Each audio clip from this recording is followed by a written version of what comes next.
نیلم تیزی سے سیڑھیوں اترتی ٹائم پر کلاس پہنچنے کی کوشش کر رہی تھی۔ آج اس کا یونیورسٹی میں پہلا دن تھا اور وہ عیاش لڑکوں پر مشتمل ریگنگ گروپ کے ہاتھوں چڑھ گئی، جس کا لیڈر زوریس خان تھا، جو اب جواب وہ دے نہیں سکتی تھی، اس لیے اس کی بدتمیزیوں سے تنگ آ کر نم آنکھوں کے ساتھ وہ اپنی کلاس کی جانب بڑھی۔ جیسے ہی آخری سیڑھی پر قدم رکھا، اس کا پیر پھسلا، وہ کمر کے بل زمین پر گری۔ محترمہ نے انٹری نہیں، ڈائریکٹ لینڈنگ کی ہے۔ اپنا پلان کامیاب ہوتے دیکھ کر زوریس خان اپنے دوستوں کے ساتھ ہنستا ہوا کھل نکلا۔ کچھ لڑکیاں فوراً اس کی مدد کو آئیں، جبکہ نیلم زمین پر پڑی سسک رہی تھی۔ میری دوست بول نہیں سکتی۔ نیلم کی دوست ہادیہ کے انکشاف پر زوریس خان ساکت رہ گیا۔ نیلم کی سرمئی آنکھوں میں موٹے موٹے آنسو دیکھ کر زوریس خان کا دل پہلی بار کسی لڑکی کے لیے یوں دھڑکا۔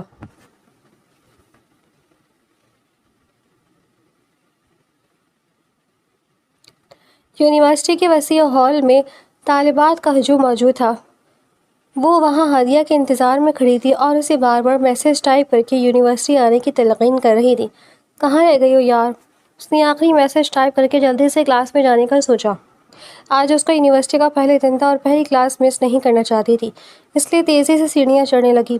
تبھی زوریس خان کے گینگ کی نظر سیڑھیاں چڑھتی نیلم پر پڑی۔ خوبصورتی میں اپنی مثال آپ تھی۔ دیکھ ایک نیا شکار ہمارے ہاتھ آنے لگا ہے، اس نے بے ساختہ اپنے دوستوں سے کہہ کر نیلم کی طرف اشارہ کیا، وہیں سیڑھیوں کے قریب بیٹھا تھا۔ نیلم کو پھرتی سے اوپر چڑھتا دیکھ کر اس کے پیچھے لگ پڑا۔ نیلم ایک لمحے کے لیے ٹھٹک کر رکی، اس کی آنکھوں میں خوف ابھرا۔ اس کے چہرے سے اندازہ ہو رہا تھا کہ وہ زوریس خان اور اس کے گینگ کی ریگنگ کے ہتھے چڑھنے والی ہے۔ ارے محترمہ، کہاں جا رہی ہیں؟ زوریس خان نے اپنا ہاتھ پھیلا کر اسے روکا تو وہ غصے بھری نگاہوں سے اسے دیکھنے لگی۔ کیا نام ہے آپ کا بیوٹیفل لیڈی؟ وہ اس کے گرد گول گول چکر کاٹتا ہوا پوچھنے لگا۔ نیلم نے بے ساختہ اپنی مٹھیاں بھیجی اور سائڈ سے نکلنا چاہا کہ زوریس خان کا دوست احد اس کے سامنے آ گیا۔ ارے آپ ایسے نہیں جا سکتی، نام تو بتائیے۔ یہاں یونیورسٹی میں آنے والی ہر خوبصورت لڑکی کا نام ہمارے رجسٹر میں درج ہوتا ہے۔ احد نے کہا۔ اس کی بات سن کر اس کے دوست جو وہاں کھڑے تماشا دیکھ رہے تھے قہقہہ لگا کر ہنس پڑے۔ کئی طالبات پلٹ کر انہیں دیکھنے لگیں، کچھ ہنس رہی تھیں اور کچھ توبہ توبہ کر کے آگے بڑھ گئیں۔ ہر کوئی زوریس خان کی اس فطرت سے واقف تھا۔ نیلم نے کوئی جواب دیے بغیر سائڈ سے نکلنا چاہا تو زوریس خان اس کے راستے میں آ کر کھڑا ہو گیا۔ مس خوبصورت، آپ تب تک یہاں سے نہیں جا سکتی جب تک آپ یہاں سیڑھیوں کے درمیان کھڑے ہو کر سب کو چیخ کر یہ نہ بتا دیں کہ زوریس خان اس یونیورسٹی کا سب سے خوبصورت لڑکا ہے اور یونیورسٹی کی ساری لڑکیاں سمیت سب اس پر مرتی ہیں۔ یہ سنتے ہی نیلم کی آنکھیں حیرت سے پھیلتی چلی گئی تھی اور غصے سے اس کا چہرہ سرخ ہو گیا تھا۔ اس نے بے ساختہ ہادیہ کی تلاش میں ارد گرد نظریں دوڑائیں، مگر وہ اسے کہیں بھی نہیں نظر آ رہی تھی۔ ارے مس خوبصورت، جب آپ ڈرتی ہیں تو قسم سے آپ کا چہرہ اور زیادہ گلابی ہو جاتا ہے۔ زوریس خان نے اسے تنگ کرنے میں کوئی کسر نہ چھوڑی تھی۔ نیلم نے غصے میں اپنی کتابیں وہیں پھینکی۔ اوہو، محترمہ کو غصہ آ گیا؟ اتنا غصہ؟ اف، میں تو ڈر گیا۔ ٹھڈا لگاتے ہوئے اس نے نیلم کی آنکھوں میں دیکھا۔ جہاں پانی بھرنے لگا تھا۔ بس اتنی سی تو بات ہے، زوریس خان کی تعریف کرو اور وہ آپ کے راستے سے ہٹ جائے گا۔ اس نے ایک بار پھر نیلم کو زج کرنا چاہا۔ اسے یہاں سے نکلنے کا ایک ہی راستہ نظر آیا کہ وہ کلاس میں جانے کے بجائے دوبارہ ہال میں واپس لوٹ جائے۔ ارے مس خوبصورت، بات تو سنیں، کیا آپ کے منہ میں زبان نہیں ہے؟ وہ تیزی سے اس کے پیچھے لپکا۔ نیلم نے مزید اپنے قدموں میں تیزی بھر کے آگے بڑھنا چاہا کہ اس کا پاؤں اپنے دوپٹے میں الجھ گیا اور وہ تیزی سے سیڑھیوں سے نیچے گری۔ ایک درد بھری سسکی اس کے منہ سے بلند ہوئی اور آنکھوں سے موٹے موٹے آنسو بہنے لگے۔ ایک دم سے سناٹا چھا گیا۔ زوریس خان فوراً آگے بڑھا اور اسے دیکھتے ہوئے ہنسنے لگا۔ مس، آپ کو تو وہاں انٹری کرنی تھی۔ اس نے کلاس کی طرف اشارہ کیا، لیکن آپ تو ڈر کے مارے گونگی بن کر یہاں لینڈنگ کر چکی ہیں۔ یہ سنتے ہی اس کا پورا گروپ ہنسنے لگا۔ نیلم کو دل چاہا کہ زمین پھٹے اور وہ اس میں سما جائے۔ اس نے آج سے پہلے اس قدر شفاق انسان نہیں دیکھا تھا جسے دوسروں کے آنسوں کی ذرا برابر بھی پرواہ نہ تھی۔ تبھی ہجوم جمع ہو گیا تھا اور کچھ لڑکیاں مدد کے لیے نیلم کی طرف بڑھی تھیں۔ پوری یونیورسٹی زوریس خان اور اس کی گینگ سے تنگ تھی، لیکن کوئی انہیں ہاتھ نہیں ڈال سکتا تھا کیونکہ زوریس ایک دولت مند گھرانے سے تھا جس کے والد کے کاروبار کی فنڈنگ سے یونیورسٹی کے اکثر نظام چلتے تھے۔ کسی کی جرأت نہ تھی کہ وہ زوریس خان کو اس حرکت سے روکے۔ نیلم کی آنکھوں سے دواتر سے آنسو بہنے لگے. وہ اپنے کپڑے جھاڑ کر کھڑی ہوئی. تبھی ہجوم کو چیرتی ہوئی ہادی آگے آئی اور اسے اس طرح روتے دیکھ کر اس نے زورس خان کی طرف دیکھا جو اس پورے تماشے میں سب سے زیادہ ہنس رہا تھا. شرم نہیں آتی تم سب کو ہاں؟ اس نے نیلم کو خود سے لگایا اور انہیں کھری کھری سنائی. ارے بھائی ہمیں کیوں شرم آئی؟ کیا ہم کپڑوں کے بغیر کھڑے ہیں؟ ہادی کی بات پر زورس نے ٹھٹا لگایا. ہادی غصے سے آگے بڑھی اور اسے زورس خان کا گریبان تھام لیا. یہ لڑکی بول نہیں سکتی تبھی تمہاری بدتمیزی کا جواب نہیں دیا. گونگی ہے یہ، زبان نہیں ہے اس کے پاس. لیکن تم جیسے لوگوں کو خدا نہ جانے کیوں زبان دیتا ہے کہ تم اپنی زبان سے دوسروں کو تنگ کرتے رہو. ہادیہ چیخ چیخ کر کہتی زورس خان کے ہوش اڑا گئی تھی. ایک لمحے کے لیے ہنسی اس کے چہرے سے غائب ہو گئی. اس نے پھٹی پھٹی نگاہوں سے نیلم کی طرف دیکھا جس کے چہرے پر شرمندگی، خوف اور کرب کے آثار بیک وقت دکھائی دے رہے تھے. یہ اخلاق نیلم نے زورس خان کی طرف دیکھا تو وہ ساکت رہ گیا. اس کی موٹی موٹی سرمئی آنکھوں میں آنسو دیکھ کر زورس خان کا دل ایک دم سے زور سے دھڑکا. اب اسے لگا کہ وہ شاید کبھی اگلے سانس نہیں لے پائے گا. ہادیہ کے جواب نے اس کے پیروں تلے سے زمین نکال دی تھی. ہادیہ نے آگے بڑھ کر نیلم کا ہاتھ تھاما، اس کی آنسو صاف کیے اور اسے بھرے مجمع میں اپنے ساتھ سیڑھیاں چڑھا کر کلاس کی طرف لے گئی. پہلی بار اسے اپنے کیے پر افسوس ہوا تھا. اس کی نگاہیں دور تک نیلم کا پیچھا کرتی رہ گئی تھیں، مگر اب کچھ نہیں ہو سکتا تھا کیونکہ کمان سے نکلا تیر اور زبان سے نکلے الفاظ کبھی واپس نہیں لیے جا سکتے.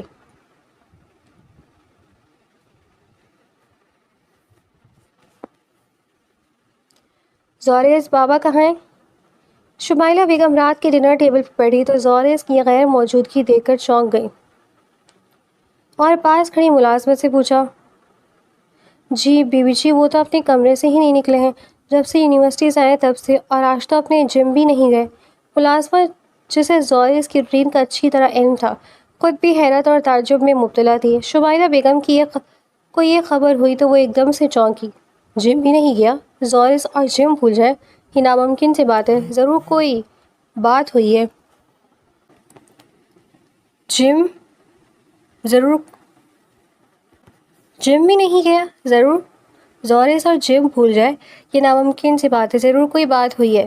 وہ اپنی جگہ سے کھڑی ہوں اور فکرمندی سے زورس کے کمرے کی جانب بڑھ گئی. کمرے کا دروازہ کھلا تو اندر اندھیرا چھایا ہوا تھا. زورس تو روشنیوں کا دلدار تھا اور گھپ اندھیرے کا مطلب تھا کہ زورس کو کوئی ضد پوری نہیں ہوئی یا پھر اسے کوئی مسئلہ لاحق ہے. انہوں نے سوئچ بورڈ پر ہاتھ مار کر لائٹ جلائی تو کمرہ روشن ہو گیا. کمرہ ایک انتہائی پرتعیش اور لاڈلے امیر زادے کی رہائش گاہ کی بھرپور عکاسی کر رہا تھا. شمائلہ بیگم فوراً اس کی طرف بڑھی. کیا ہوا ہے تمہیں؟ وہ جو آندھے منہ بیڈ پر لیٹا ہے، کانوں پر تکیہ رکھے ہوئے تھا، روشنی کے احساس پر چونک کر سیدھا ہوا. شمائلہ بیگم کی طرف دیکھا. کیا ہوا ہے مجھے؟ کیا ہوگا؟ بس نیند آ رہی ہے. وہ ایک جھٹکے سے اٹھ کر بیٹھ گیا اور شمائلہ بیگم کو بیزاری سے جواب دیا. تمہارا چہرہ تو کچھ اور ہی بتا رہا ہے. کیا مسئلہ ہے؟ پھر سے کسی لڑکی کا چکر ہے؟ انہوں نے اس کے کندھے پر ہاتھ رکھ کر محبت سے پوچھا تو اس نے ان کا ہاتھ ہٹا دیا. آپ کو کیا لگتا ہے ہر وقت میں لڑکیوں کے چکر میں رہتا ہوں؟ اتنا بھی گرا ہوا انسان نہیں ہوں. وہ پھٹ پڑا تھا. تمہیں ہوا کیا ہے؟ تمہاری ڈیڈ نے کسی ٹرپ سے منع کر دیا ہے یا کارڈ میں پیسے ختم ہو گئے؟ انہوں نے فوراً اپنا بلیک کارڈ اس کی طرف بڑھایا تو وہ ہنس پڑا. آپ لوگ ہمیشہ مجھے پیسوں میں تولتے ہیں اور آپ لوگوں کو یہی لگتا ہے کہ مجھے بس اسی چیز سے پیار ہے نا؟ وہ تلخی سے بولا تو شمائلہ بیگم حیرت سے اسے دیکھنے لگی.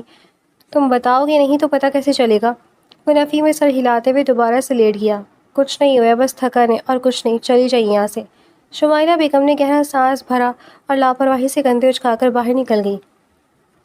ان کے جاتے ہی وہ اٹھا اور دروازہ لاک کر دیا.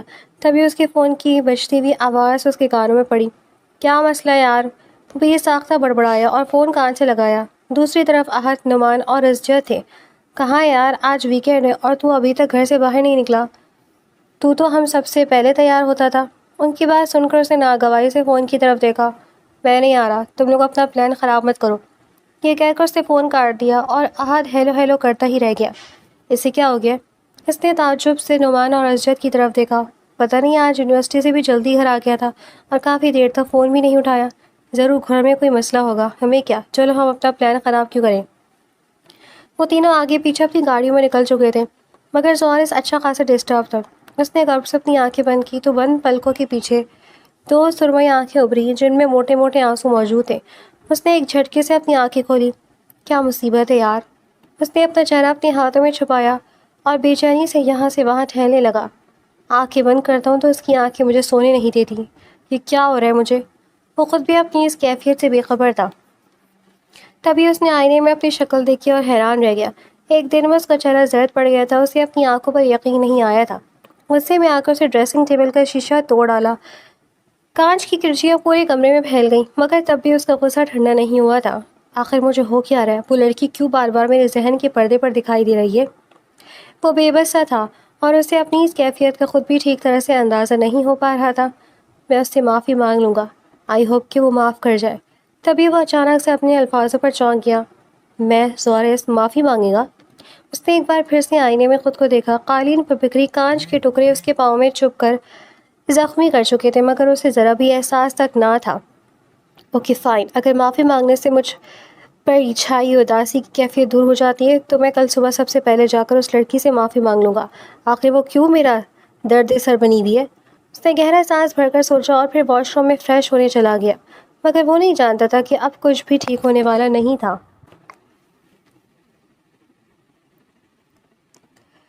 ہادیہ برتن دھو کر اپنے کمرے میں آئی تھی کہ نیلم کا میسج دیکھ کر اس کے آبرو تن گئے.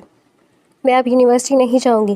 نیلم کو ہار مانتا دے کر ہادیہ کے ماتھے پر بل پڑے اور اس نے فوراً سے وائس میسج بھیجا تھا. تمہارا دماغ خراب ہو گیا. تم اتنے عرصے بعد گاؤں سے شہر آئی ہو صرف اس لیے کہ تم اس امیر زادے سے ڈر جاؤ. میری نیلم تو ایسی نہیں تھی، وہ تو بہت بہادر تھی. اس نے وائس میسج فوراً سینڈ کر دیا. نیلم نے اس کا میسج سنا تو ایک لمحے کے لیے اس کا دل زور سے دھڑکا. تمہاری بہادر نیلم کب کی مر چکی ہے. یہ نیلم بہت ڈرپوک ہے. وہ اپنی زندگی کا تماشا نہیں بنانا چاہتی. اس نے ہادیہ کو ٹائپ کر کے بھیجا. تمہیں بہادر بننا پڑے گا، میرے لیے ہونا پڑے گا، اور جب میں تمہارے ساتھ ہر پل ہر وقت رہوں گی تو پھر تم کیوں ڈرتی ہو؟ ہادیہ ہے نا، سب سنبھال لے گی. نیلم نے ہادیہ کے میسج پڑھا تو ایک لمحے کے لیے اسے ہادیہ کی اور اپنی دوستی پر رشک محسوس ہوا. تم ہو تبھی تو اب تک نیلم جی پائی ہے. اس نے ہنستا ہوا ایمیجی آگے لگایا. تو پھر کل تم یونیورسٹی آؤ گی، سمجھی تم؟ ہادیہ نے وائس سینڈ کر کے اسے دھمکی دی تھی. نیلم بے ساختہ مسکرائی. اب تم بھی مجھے ڈرا رہی ہو؟ ہادیہ نے جواب میں اسے شرماتا ہوا ایموجی بھیجا تو نیلم کا موڈ ٹھیک ہو گیا. ہادیہ کو معلوم تھا کہ نیلم کو موڈ کیسے ٹھیک کرنا ہے اور واقعی وہ اچھا خاصا ہلکا پھلکا محسوس کر رہی تھی.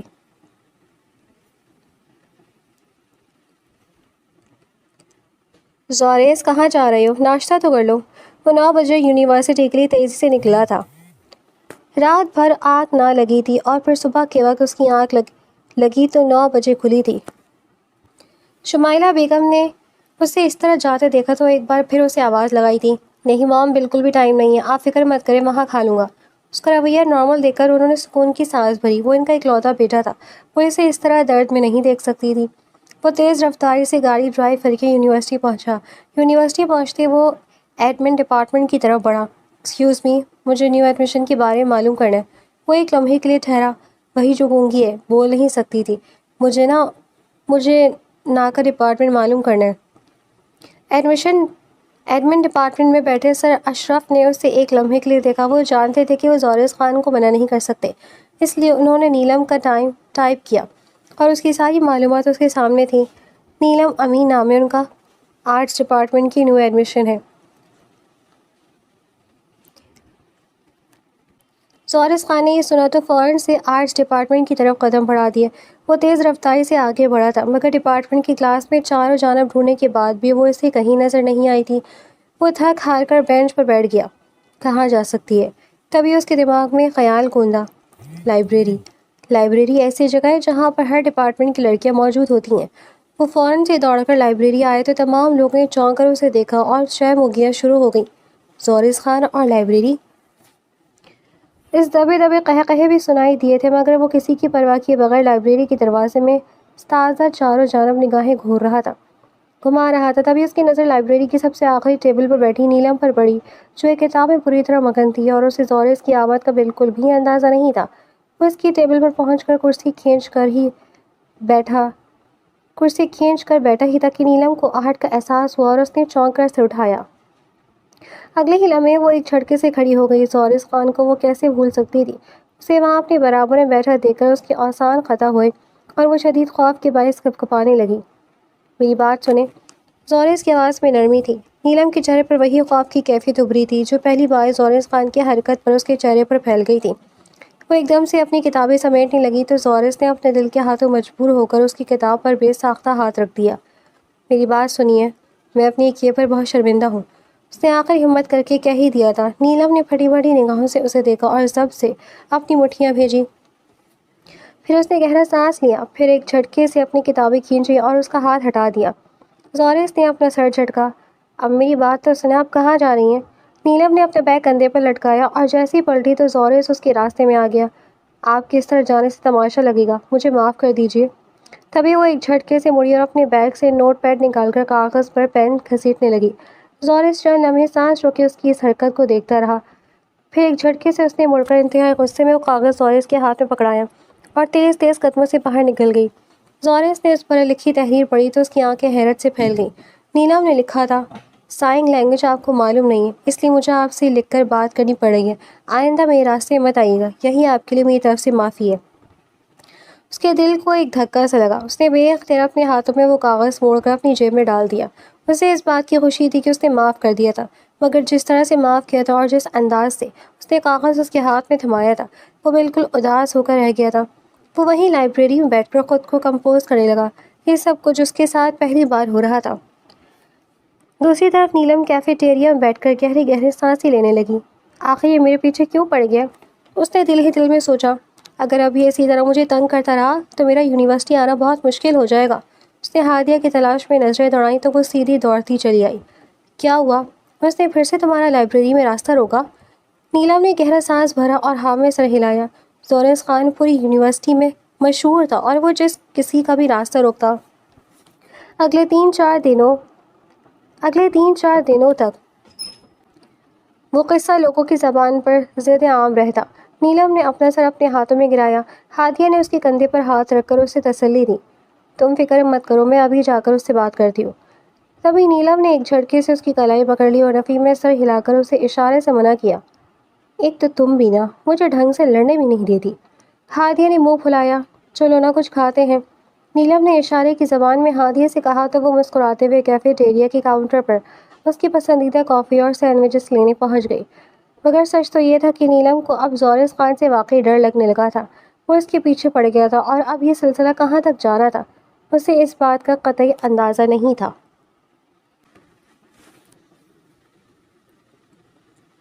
ہال کو خوبصورتی سے سجایا گیا تھا۔ آج یونیورسٹی میں فن ریزنگ ایونٹ تھا اور کئی نامی گرامی فن ریزرز آنے والے تھے۔ زورس خان ہال کے کنارے پر کھڑا دائیں قطار کی پہلی کرسی پر بیٹھی نیلم کو دیکھ رہا تھا۔ ان دونوں کے درمیان بات چیت ہوئے پورا ایک ہفتہ گزر چکا تھا اور پھر وہ دوبارہ اس کی طرف نہیں بڑھا تھا۔ نیلم نے بھی اس کی طرف دیکھا تک نہیں تھا۔ اسے نیلم کی تحریر ازبر تھی، وہ اس سے دور رہنے کی شرط پر معاف کر سکتی تھی، سو اس نے دوری اختیار کر لی تھی، مگر وہ اسے اپنی نگاہوں میں رکھے ہوئے تھا۔ وہ اس ایونٹ کی فائلز کو ایک طرف ترتیب سے رکھ رہی تھی اور سرج اشرف سے اسے اشارے سے کچھ سمجھا رہے تھے۔ زورس کی یہی سنجیدہ نگاہیں اسی پر ٹکی ہوئی تھیں۔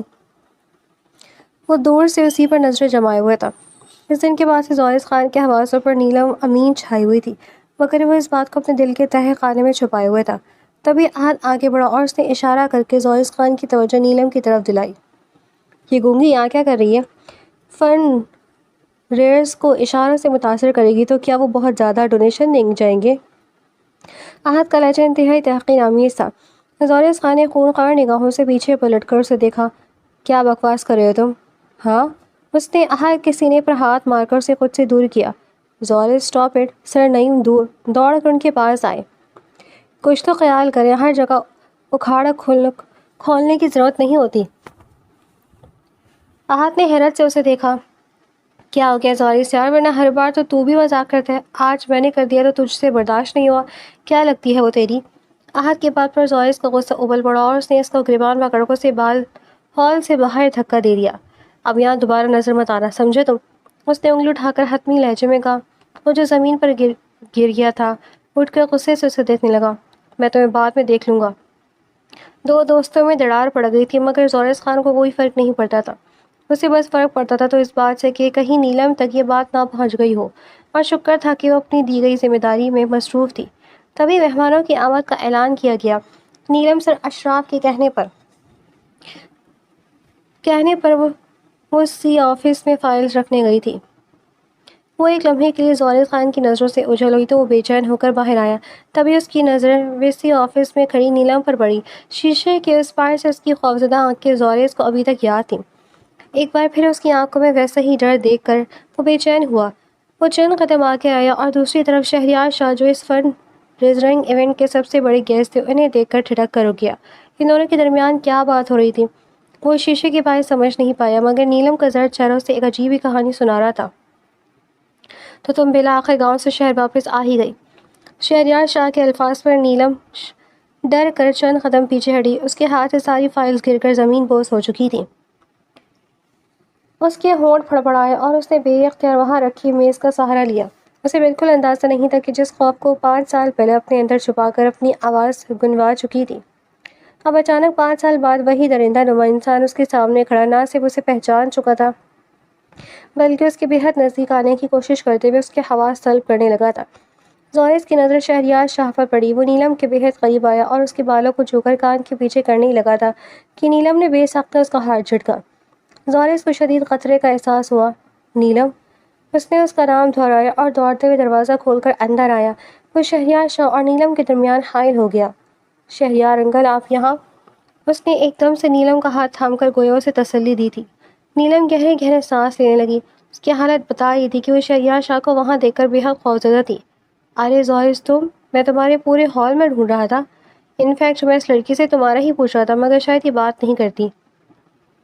شہریار شاہ مکاری سے بات بدلنے میں کامیاب ہوا۔ میں تو بس اس کی مدد کر رہا تھا، اس کی ساری فائلز گر گئی تھیں۔ شاید اسے پتہ ہی نہیں کہ میں اس فنڈ ریزنگ کا چیف گیسٹ ہوں۔ وہ وقاری سے مسکراتے ہوئے پیچھے ہٹ گیا۔ زورس نے چانچتی ہوئی نگاہوں سے اس کی آنکھوں میں جھانکا اور پھر پلٹ کر نیلم کو دیکھا۔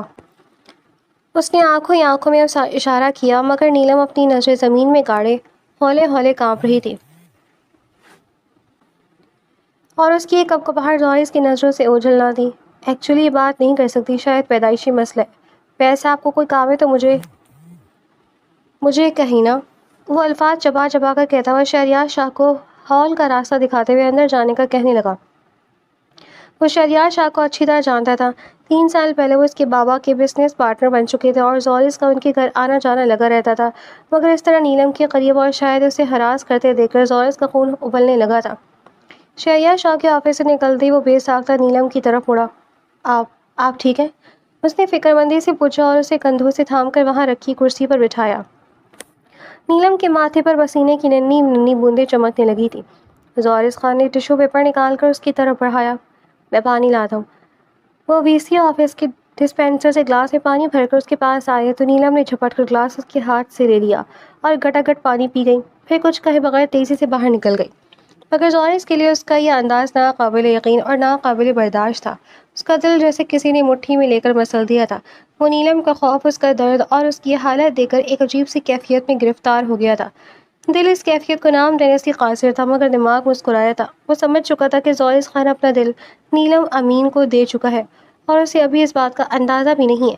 اس کی ذرا سی تکلیف پر تڑپ اٹھنا اور تکلیف پر تڑپنا محبت ہی تو ہے۔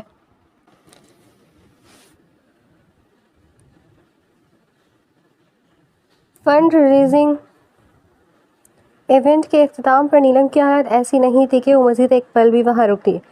وہ جلدی سے اپنا سامان سمیٹ کر زورس کے رکنے کا موقع دیے بغیر تیز قدموں سے ہال سے نکلی اور بس پکڑ کر اپنے گھر کی طرف روانہ ہو گئی۔ دوسری طرف زورس کا دل نامعلوم خدشات سے گھرا ہوا تھا۔ وہ ہال میں ادھر ادھر نیلم کو ڈھونڈ رہا تھا، لیکن جب پتہ چلا کہ وہ جا چکی ہے تو وہ بھی بے چین ہو کر اپنے گھر کی طرف نکل گیا۔ جب زورس اپنے عالیشان بنگلے میں داخل ہوا تو ڈرائنگ روم سے قہقہوں کی آوازیں آ رہی تھیں۔ وہ قدم بڑھاتے ہوئے جیسے ہی ڈرائنگ روم کے اندر پہنچا، سامنے منظر دیکھ کر اس کے قدم وہیں جم گئے۔ اس کے والد اسفن خان صاحب کے سامنے شہریار شاہ صوفے پر بروجبان چائے کی پیالی سے لطف اندوز ہو رہا تھا۔ زورس، میں تمہیں کہا تھا نا شہریار انکل کو ایونٹ کے بعد گھر لے آنا۔ انہوں نے اسے یاد دلایا۔ ڈیڈ، وہ خود آ چکے، مجھے لانے کی ضرورت نہیں پڑی۔ وہ معنی خیزی سے مسکراتا پلٹ کر جانے لگا۔ او زورس بیٹا، آؤ نا، بیٹھو ادھر۔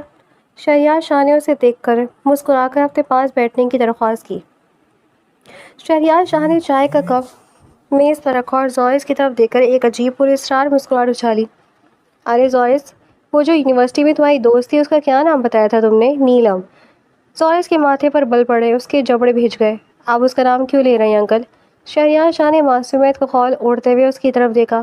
ارے کچھ نہیں یار، میں تو بس ویسے ہی پوچھ رہا تھا، آج ایونٹ میں دیکھا تو لگا جیسے کہیں پہلے بھی دیکھا ہے۔ کیا وہ پیدائشی گونگی ہے یا کسی حادثے کا نتیجہ ہے؟ شہریار کی آنکھوں میں ایک ایسی شاطرانہ چمک تھی جو صرف زورس ہی پڑھ سکتا تھا۔ وہ نیلم کے بارے میں زورس سے معلومات لینا چاہ رہا تھا۔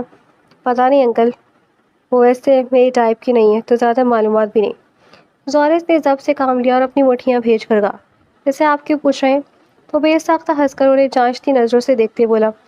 تبھی شہریار شاہ کا فون بج اٹھا۔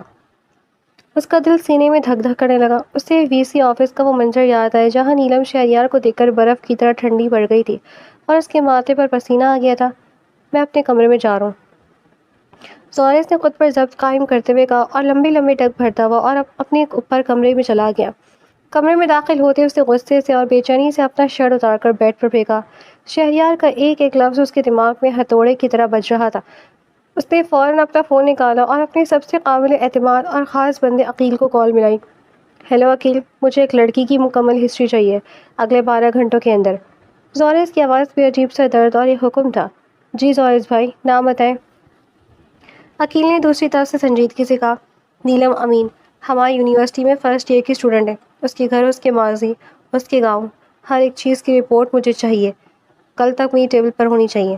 جی بھائی، ہو جائے گا۔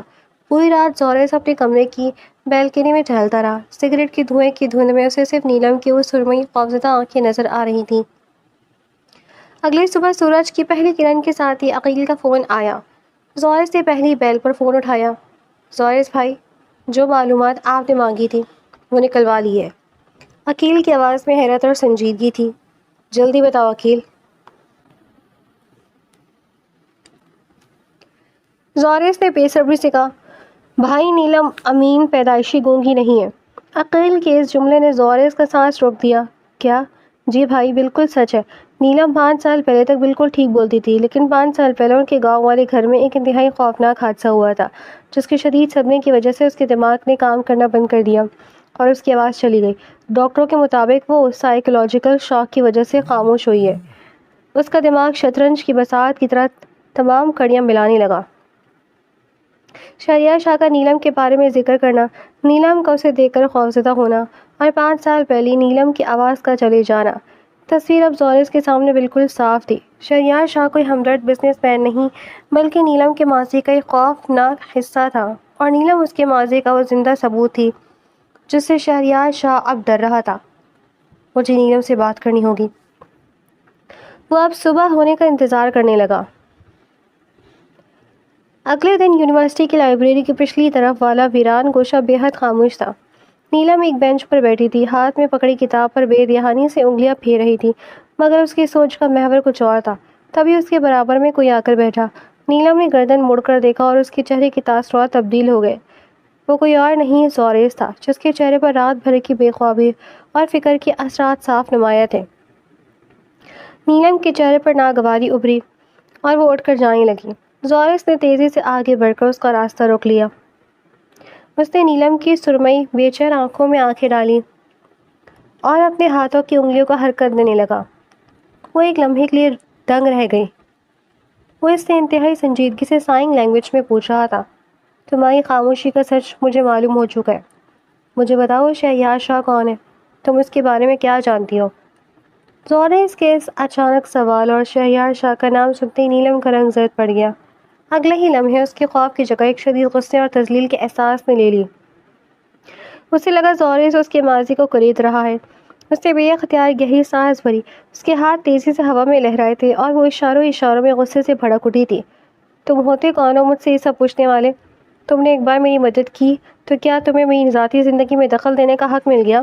دور رہو مجھ سے، چھوڑ دو میرا پیچھا۔ نیلم نے غصے سے پلٹ کر اپنی کتابیں اٹھائیں اور زورس کو پیچھے چھوڑتی ہوئی تیز قدموں سے یونیورسٹی کے مین گیٹ سے باہر بس اسٹاپ کی طرف بڑھ گئی۔ زورس بھی لمبے لمبے ڈگ بھرتا ہوا اس کے پیچھے بس اسٹاپ پر پہنچ گیا۔ سورج کی کرنیں مدھم ہو چکی تھیں اور بس اسٹاپ کے ارد گرد کا علاقہ قدرے سنسان تھا۔ نیلم میری بات سنو۔ زورس نے اس کے قریب آ کر انتہائی تشویش سے اسے دیکھا۔ وہ شخص کوئی عام انسان نہیں ہے، ہو سکتا ہے اس کے آدمی شاید تمہارا پیچھا کر رہے ہوں۔ میری گاڑی سامنے کھڑی ہے، چلو میں تمہیں محفوظ طریقے سے گھر ڈراپ کر دیتا ہوں۔ وہ ایک جھٹکے سے رکی اور اسے گردن موڑ کر اسے شدید نفرت اور بیزاری سے دیکھا۔ اس نے ایک بار پھر غصے میں اشاروں کے ذریعے اس کی سخت بے عزتی کی۔ مجھے تمہاری کسی گاڑی یا حفاظتی ڈرامے کی ضرورت نہیں ہے۔ تم خود اس یونیورسٹی کے سب سے بڑے بدتمیز اور آوارہ لڑکے ہو۔ تم سے بڑا خطرہ میرے لیے اور کون ہو سکتا ہے؟ مجھے میرے حال پر چھوڑ دو، میں اب تمہاری کسی سازش میں نہیں آؤں گی، چلے جاؤ یہاں سے۔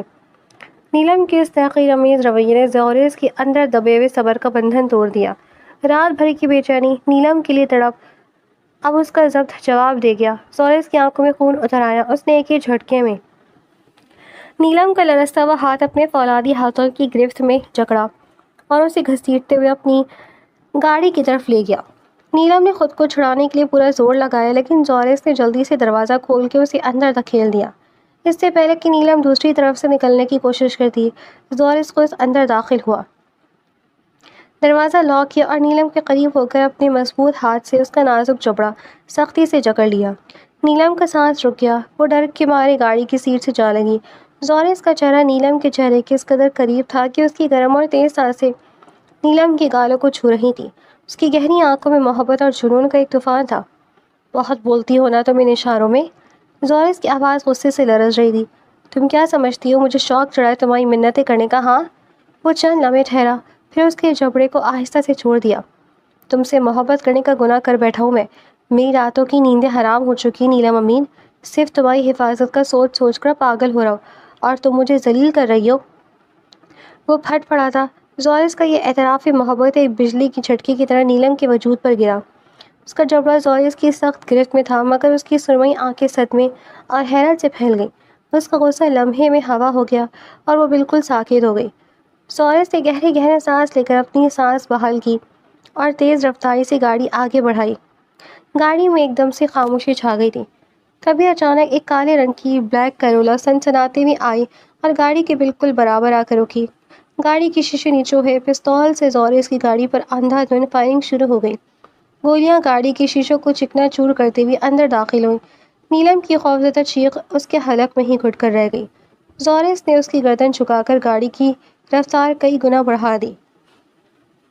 فائرنگ کے اس طوفان میں زوریس نے بغیر اپنی جان کی پرواہ کیے نیلم کے گرد اپنے جسم کا حفاظتی حصار قائم کر لیا تھا۔ شیشے کے ٹکڑے ٹوٹ کر اس کے جسم میں چبھے اور ایک گولی اس کی کمر اور شانے کو چیرتی ہوئی آگے نکل گئی۔ بلیک کرولا گولیوں کی بوچھاڑ کر کے سنسناتے ہوئے آگے نکل گئی اور گاڑی میں ایک دم ہولناک خاموشی چھا گئی۔ نیلم نے لرزتے وجود کے ساتھ آنکھیں کھولی اور زوریس کو یوں خون میں لت پت دیکھا تو اس کی آنکھیں حیرت اور خوف سے پھیل گئیں۔ زوریس کی گرم اور سرخ خون سے نیلم کے اپنے کپڑے بھی تر ہو چکے تھے۔ وہ بے ساختہ آگے بڑھی اور زوریس کا سر اپنی گود میں رکھ لیا۔ اس کی سانسیں اکھڑ رہی تھیں اور چہرے میں زندگی کی نشانیاں آہستہ آہستہ ختم ہونے لگیں۔ نیلم کے حلق سے بے آواز دبی دبی چیخیں نکلنے لگیں۔ اس کی سرمئی آنکھیں آنسو سے تر ہو چکی تھیں۔ اس نے لرزتے ہوئے ہاتھوں سے زوریس کا چہرہ تھاما۔ زوریس نے اٹکتی ہوئی سانسوں کے درمیان اپنی آنکھیں کھولی اور بدوقت مسکرایا۔ اب شاید آپ کو یقین آ جائے گا میری محبت کا، میں سچ کہہ رہا تھا، آپ کی جان کو خطرہ ہے، شہریار شاہ مجرم ہے، وہ اٹک اٹک کر کہنے لگا۔ نیلم نے تڑپ کر اسے دیکھا، تبھی زوریس کی گردن ایک طرف ڈھلک گئی، اس کی آواز ٹوٹ گئی، اس کی آنکھیں بند ہو گئیں اور اس کا ہاتھ نیلم کے پہلو میں گر گیا۔ نیلم کے دل نے اس کی اونچی آواز سے پکارا، وہ زور زور سے اس کا چہرہ تھپتھپانے لگی، لیکن آواز دور کہیں سنسان راستے میں دبی رہ گئی۔ اس کا دل زور زور سے دھڑکنے لگا اور وہ بدحواسی کی حالت میں گاڑی کا دروازہ کھول کر باہر نکلی۔ اس نے ہوا میں لہراتے ہاتھوں سے اشارے کر کے لوگوں کو اکٹھا کیا۔ ایک ہجوم جمع ہو گیا اور لوگوں نے زوریس کو گاڑی سے باہر نکالا۔ اس کے ہاتھ پاؤں ٹھنڈے ہو چکے تھے اور شاید وہ شدید شاک کی کیفیت میں جا چکا تھا۔ ہسپتال کے ایمرجنسی وارڈ کے باہر نیلم دیوار سے ٹیک لگائے ٹھنڈے کوریڈور کے فرش پر بیٹھی بے ساختہ رو رہی تھی۔ اس کے ہاتھ مسلسل دعا کے لیے اٹھے ہوئے تھے اور دل چیخ چیخ کر زوریس کی زندگی کی التجا کر رہا تھا۔ نیلم بیٹا، اچانک اسے اپنے والد صاحب کی آواز سنائی دی اور وہ فوراً دوڑ کر ان کے سینے سے جا لگی۔ فکر مت کرو، وہ ٹھیک ہو جائے گا۔ کیا نام ہے بیٹا اس کا؟ امین صاحب کو ہادیہ نے فون پر سب بتا دیا تھا، انہوں نے نیلم کو تسلی دی تھی۔ تبھی راہداری میں تیز قدموں کی آواز سنائی دی تھی۔ نیلم نے جیسے ہی نگاہیں اٹھا کر سامنے دیکھا تو زورس کے گھر والے بھی دوڑتے ہوئے وہاں پہنچ چکے تھے۔ کہاں ہے میرا بیٹا؟ وہ بےحد پریشان اور بے چین تھے۔ تبھی امین صاحب نے آواز کی سمت پیچھے مڑ کر دیکھا اور اپنی جگہ پتھر کے ہو گئے۔ سامنے کوئی اور نہیں بلکہ اسفن خان کھڑے تھے۔ اسفن خان کھڑے تھے، ان کے جگری دوست اور ایک عرصے تک بزنس پارٹنر۔ پھر ان دونوں کے درمیان ایک تیسرے شخص نے پھوٹ ڈلوائی تھی اور وہ الگ ہو گئے تھے، ورنہ اس سے پہلے ان دونوں خاندانوں کا آپس میں بہت گہرا میل جول تھا۔ جیسے ہی امین صاحب اور خانزادہ اسفن صاحب کی نظریں ایک دوسرے پہ پڑی، دونوں کے قدم وہیں جم گئے۔ امین؟ اسفن خان صاحب کے منہ سے بے ساختہ نکلا۔ اسفن؟ امین صاحب کی آنکھوں میں بھی حیرت کا طوفان ابھرا۔ وہاں موجود سب لوگ ششدر رہ گئے۔ امین صاحب نے اپنی بیٹی نیلم کی جان بچانے پر اسفن صاحب کو معاف کر دیا تھا۔ اسفن صاحب نے نیلم کو زورس کو بروقت ہسپتال پہنچانے اور اسے زندگی دینے پر امین صاحب کی آنکھوں میں پرانا خلوص دیکھ کر معاف کر دیا تھا۔ دونوں درینہ دوستوں کو احساس ہو گیا کہ یہ دشمنی کسی کی سازش تھی۔ اس نازک موقع پر اپنے بچوں کی تڑپ دیکھ کر دونوں نے ماضی کی تمام تلخیاں بھلا دیں اور ایک دوسرے کو گلے سے لگا لیا۔ تبھی آپریشن تھیٹر کی بتی بجھی اور ڈاکٹر باہر آئے۔ گولی نکال دی گئی ہے، حادثہ شدید تھا اور خطرہ ابھی ٹلا نہیں ہے۔ اگلے دو گھنٹے بے حد اہم ہیں۔ نیلم وہیں زمین پر بیٹھتی چلی گئی، اس کا پورا وجود خوف سے لرزنے لگا۔ امین صاحب فوراً آگے آئے تھے۔ تبھی راہداری میں شور مچ اٹھا اور شہریار شاہ اپنے باڈی گارڈز کے ساتھ اندر داخل ہوا۔ نیلم کی آنکھیں غصے اور صدمے سے پھیل گئیں۔ وہ شدید غصے اور تذلیل کے احساس کے ساتھ کھڑی ہوئی اور آگے بڑھ کر اس کا گریبان تھام لیا۔ کیوں کیا آپ نے ایسا؟ نیلم کی آواز واپس آ چکی تھی۔ زورس کی حالت کی شدید صدمے نے اس کے بچپن کے پرانے صدمے کو ختم کر دیا تھا۔ اس کے گلے کی رگیں شدید تناؤ سے ابھر چکی تھی اور خون کی روانی بحال ہونے اس کی آواز لوٹ آئی تھی۔ امین صاحب کے پیروں تلے سے زمین نکل گئی۔ وہ فوراً دوڑ کر اپنی بیٹی کے پاس آئے۔ نیلم، بابا، یہ شخص تھا ہماری تمام محرومیوں کا ذمہ دار۔ یہی وہ درندہ ہے جس نے میری ماں کو میری آنکھوں کے سامنے مارا تھا اور اسی کی وجہ سے میں بولنے سے محروم ہو گئی تھی۔ آج زورس کو بھی اسی نے اس حال میں پہنچایا ہے۔ یہ مجھے مارنا چاہتا تھا کہ میں کہیں اس کا راز ہی نہ کھول دوں۔ یہ قاتل ہے، ہزاروں کا قاتل۔ وہ روتے ہوئے وہاں موجود تمام لوگوں کو اپنی طرف متوجہ کر رہی تھی۔ بیٹا، تم بول سکتی ہو؟ امین صاحب نے نیلم کا چہرہ اپنے ہاتھوں کے پیالے میں بھرا۔ ان کی آنکھوں میں خوشی اور حیرت کے آنسو تھے۔ بابا، یہ کمینہ انسان ہے، اس نے ہم سب کی زندگی برباد کی ہے۔ شہریار شاہ نیلم کی آواز واپس آنے پر صدمے سے دم بخود اپنی جگہ ساکت کھڑا رہ گیا۔ تبھی اسفن صاحب آگے بڑھے اور انہوں نے شہریار شاہ کے چہرے پر ایک زوردار تھپڑ رسید کیا۔ آستین کے سانپ، تو نے ہمیں برباد کر دیا۔ شہریار شاہ نے جیسے ہی بھاگنے کے لیے قدم اٹھائے، اسفن صاحب کی اطلاع پر پولیس فوراً ہال میں داخل ہوئی۔ انہوں نے شہریار شاہ کو اقدام قتل اور 5 سال پہلے نیلم کی والدہ کے قتل کے الزام میں موقع پر ہی گرفتار کر لیا۔